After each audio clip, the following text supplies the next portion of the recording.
D'après vos vidéos, on ne peut pas défendre Uber si Uber ne nous paye pas. Ceci signifie aussi qu'on ne peut pas avoir une opinion différente ou une lecture différente de celle que vous avez. Qui consiste à dire Uber ne paye pas ses impôts en France, comme si ça allait m'ajouter quelque chose. J'ai envie de te dire aussi à ce sujet, toi aussi quand tu vas en Hollande, tu ne payes pas ton visa. Anyway, qui consiste à dire Uber profite des gens, Uber c'est ci, Uber c'est là. Et moi quand je viens de dire que quand même s'il profite de moi, j'y gagne un petit peu. Et tu te permets de dire que je ne peux pas dire ça. Je ne peux pas dire du bien de Uber. Je ne peux pas dire que je ne crache pas dans la soupe si Uber ne me paye pas. Donc toi aussi tu veux dire que tout ce que tu dis de mal sur Uber, d'après tes positions et tes opinions, quelqu'un te paye. C'est ce que moi aussi je n'essaie de dire de vous au fait, à tort ou à raison. Parce que quand on est un représentant VTC et que le combat consiste à donner plus de poids et de force aux taxis, je peux bien dire concrètement que les taxis vous payent. Moi, c'était une question, c'était même pas une affirmation. Est-ce que les taxis vous payent pour combattre Uber?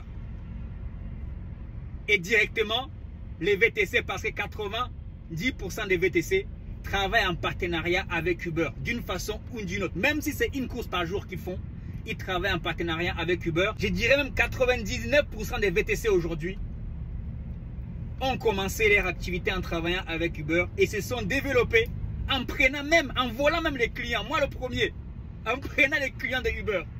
Et c'est les mêmes qui viennent, Uber te paye combien, Uber te paye combien. Uber me paye le prix de mes courses en van ou en CHR. C'est tout ce qui me paye. Et ça suffit pour que je les souhaite que de prospérer. Le reste, ça les regarde. Les fraudes qu'ils font, ça les regarde. Tu connais un entrepreneur qui ne fraude pas. D'ailleurs, vous êtes là où vous êtes parce que vous avez trop fraudé. Ce n'est pas à vos fraudes que Uber a prospéré. Qui va nier ça? Vous rentriez avec 700 € la journée. Est-ce qu'il y avait des courses de 4 €, 6 € à l'époque? En taxi, course minimum, vous pouvez faire 700 € la journée sans voler vos touristes que vous continuez à voler aujourd'hui. Quel entrepreneur ne flotte pas, messieurs? Tous les entrepreneurs. C'est pour ça que le service de contrôle fiscaux existe. Parce que tous les entrepreneurs, d'une façon ou d'une autre, toi, quand tu touches 100 € de ton activité, quand ton client te règle en espèces, tu vas les déclarer, tu vas les déposer sur ton compte. Sur les 100. Il faut arrêter les bêtises, là. Il faut arrêter la sorcellerie encore une fois.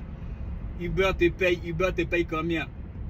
Il me paye 300 € par jour de mes courses que je fais, que je charbonne. Il me paye 400 €, je te l'ai toujours dit. Il me paye des fois même 600 €. Je te l'ai toujours montré depuis plus de 3 ans maintenant. Et c'est pour ça que tu me détestes. Parce que je ne pleurniche pas. Je suis un homme. Je suis responsable de ma misère avec Uber. Et je travaille dur pour me sortir dedans. Et quand je serai même sorti dedans, tu trouveras toujours de quoi me critiquer.